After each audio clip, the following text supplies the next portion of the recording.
नमस्कार साथियों। बिजनौर का सांसद बनकर आप लोगों की सेवा करते हुए आज मुझे 2 साल पूरे हो गए हैं। ये 2 साल मेरे लिए सम्मान, जिम्मेदारी, भरोसे के 2 साल रहे हैं। मुझे खुशी है कि इन 2 वर्षों में बिजनौर लोकसभा क्षेत्र ने विकास की दिशा में कई अहम कदम आगे बढ़ाए हैं। ये सब आप लोगों के प्यार, सहयोग और विश्वास से ही संभव हुआ है। साथ ही शीर्ष नेतृत्व आदरणीय जयंत चौधरी का मैं लगातार मार्गदर्शन और सहयोग मिलता रहा है। मैं मानता हूं एक जनप्रतिनिधि का फर्ज होता है कि वो हर साल जनता के सामने अपना काम रखे, जनता को बताए कि उसके क्षेत्र के लिए क्या प्रयास किए गए हैं, कौन कौन से काम हुए हैं और क्या क्या हमारे लक्ष्य हैं। इसी जिम्मेदारी को निभाते हुए मैं इस वीडियो के माध्यम से पिछले वर्ष 2025-26 की प्रमुख विकास कार्य आप सभी के सामने रख रहा हूं। इसी तरह पिछले वर्ष भी 2024-25 में भी मैंने आप सभी के सामने एक साल के विकास का लेखा जोखा सामने प्रस्तुत किया था। ये उपलब्धियां सिर्फ मेरी नहीं है, ये बिजनौर की जनता के विश्वास की उपलब्धियां हैं। आपके समर्थन ने मुझे और मेहनत करने के लिए ताकत दी है और प्रेरणा दी है। आने वाले समय में भी मेरा प्रयास रहेगा बिजनौर लोकसभा क्षेत्र में विकास, सम्मान और नई सुविधाओं के रास्ते पे हम लगातार आगे बढ़ाते रहें और हम एक आधुनिक विकसित बिजनौर क्षेत्र बनाने का संकल्प को पूरा करें। आपके यही विश्वास मेरी सबसे बड़ी ताकत है। अपने सेवक पर हमेशा आप विश्वास बनाए रखना। जय हिंद, बहुत बहुत धन्यवाद, नमस्कार। बिजनौर लोकसभा के सांसद के रूप में चंदन चौहान ने अपने 2 वर्ष पूर्ण किए। 2 वर्ष पहले बिजनौर की जनता ने विश्वास किया था, आज वही विश्वास विकास बनकर बिजनौर लोकसभा के हर गांव, हर पंचायत, हर नगर और हर परिवार तक पहुंच रहा है। आइए विस्तार से जानते हैं सांसद चंदन चौहान के द्वारा अपने कार्यवर्ष 2025 से 2026 में लोकसभा बिजनौर में क्या-क्या महत्वपूर्ण कार्य किए हैं। सांसद चंदन चौहान द्वारा विधानसभा बिजनौर के अंतर्गत मालन नदी पर ग्राम ब्रह्मपुरी रावली में 19.22 करोड़ रुपए की लागत से होने वाले सेतु को स्वीकृत कराया, जिससे क्षेत्रवासियों को सुरक्षित एवं सुगम आवागमन की सुविधा मिलेगी, बरसात के समय संपर्क बाधित नहीं होगा तथा व्यापार एवं कृषि गतिविधियों को बढ़ावा मिलेगा। वही विधानसभा पुरकाजी के अंतर्गत बरला बसेड़ा मोरना मार्ग पर गंग नहर स्थित दोनों क्षतिग्रस्त सेतुओं के पुनर्निर्माण हेतु 15 करोड़ रुपए से अधिक की लागत स्वीकृत कराई, जिसका निर्माण कार्य अब प्रारंभ हो चुका है। वही बिजनौर रेलवे क्रॉसिंग 59B पर 79 करोड़ रुपए की लागत से रेलवे ओवरब्रिज निर्माण की स्वीकृति दिलाई। इस निर्माण से जाम की समस्या से राहत मिलेगी, दुर्घटनाओं में कमी आएगी तथा शहर की यातायात व्यवस्था अधिक सुगम होगी। इसी के साथ विधानसभा मीरापुर में दशकों से चली आ रही मोरना शुगर मिल के विस्तारीकरण की मांग को पूर्ण किया और इसके लिए 261.91 करोड़ रुपए की धनराशि स्वीकृति दिलाई। सांसद चंदन चौहान ने संकल्प लिया था कि जब तक वह इस मिल के विस्तारीकरण की मांग को स्वीकृत नहीं करा देते हैं, तब तक वह इस मिल में कदम नहीं रखेंगे। मैं माननीय मुख्यमंत्री जी के सामने भी कह के आया था और भैया सब आप लोग बड़े खड़े गेट पे यहाँ खड़ा, मैं इतना कहना चाहूंगा, मैं मिल के किसी कार्यक्रम में नहीं आने का जब तक मिल का विस्तारीकरण नहीं कराने का। मिल में घुसने का नहीं भाई जब तक विस्तारीकरण। इस मिल के विस्तारीकरण से गन्ना किसानों को बेहतर सुविधाएं मिलेंगी, पेराई क्षमता बढ़ेगी, भुगतान प्रक्रिया में सुधार होगा तथा रोजगार के अवसर सृजित होंगे। वही जनता से किया गया वादा पूरा करते हुए चंदोक रेलवे स्टेशन पर सियालदाह एक्सप्रेस 13,151 और 13,152 का ठहराव प्रारंभ कराया, जिससे यात्रियों को लंबी दूरी की यात्रा में सुविधा मिलेगी तथा क्षेत्र की रेलवे कनेक्टिविटी मजबूत होगी। इसी क्रम में बढ़ते हुए विधानसभा चांदपुर की महत्वपूर्ण मांग चांदपुर बास्टा मानपुर अहरौला मार्ग का चौड़ीकरण एवं सुदृढ़ीकरण हेतु 39.47 करोड़ रुपए की धनराशि स्वीकृत कराई, जिसका कार्य प्रगति पर है। इसके निर्माण पूर्ण होने से 40 से अधिक ग्रामवासियों को बेहतर सड़क संपर्क, व्यापार और आवागमन में नई गति मिलेगी। वही महत्वपूर्ण सड़क परियोजना के अंतर्गत पानीपत खटीमा मार्ग का निर्माण कार्य भी रिकॉर्ड गति पर है, जिससे क्षेत्रीय संपर्क मजबूत होगा व्यापार, उद्योग एवं पर्यटन को बढ़ावा मिलेगा।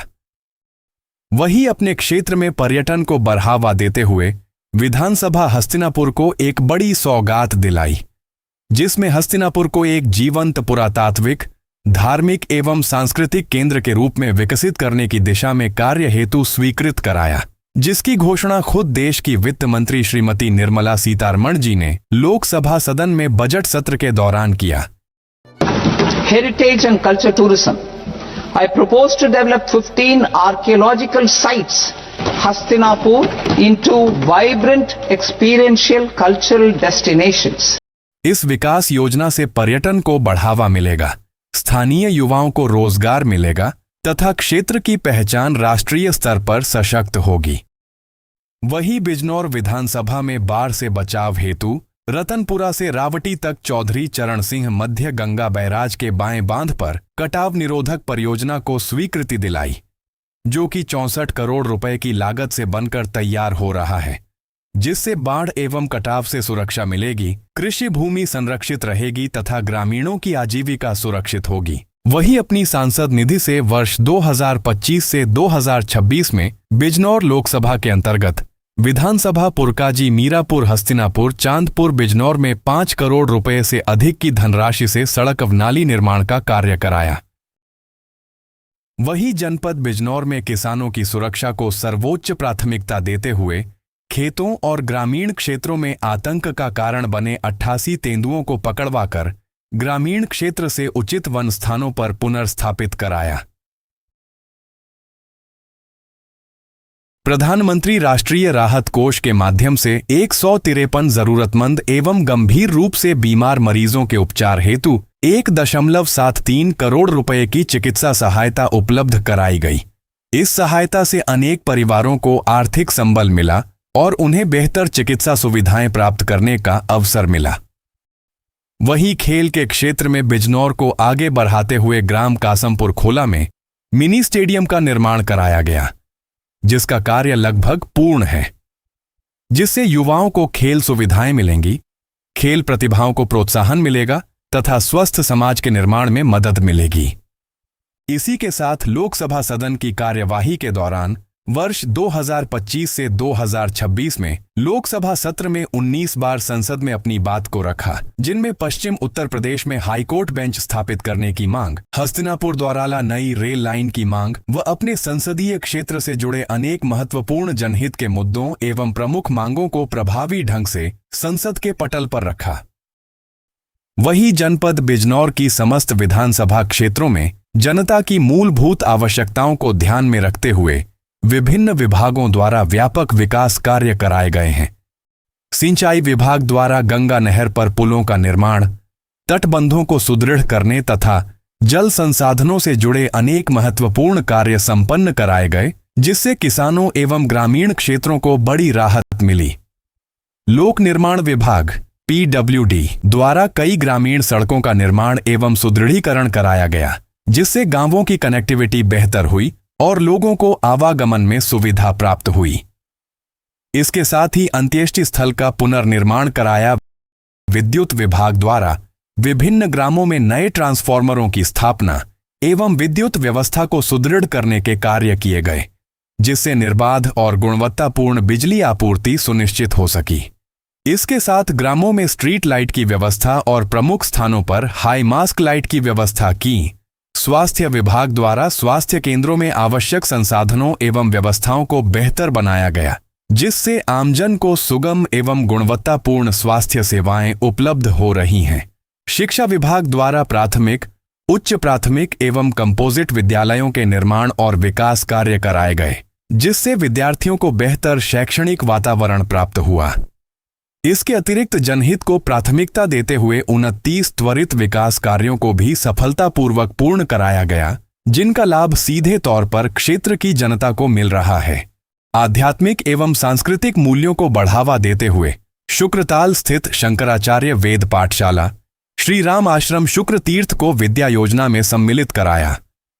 यह निर्णय वैदिक शिक्षा के प्रसार, भारतीय सनातन परंपरा के संरक्षण एवं संवर्धन तथा नई पीढ़ी को अपनी गौरवशाली सांस्कृतिक विरासत से जोड़ने की दिशा में एक महत्वपूर्ण कदम है।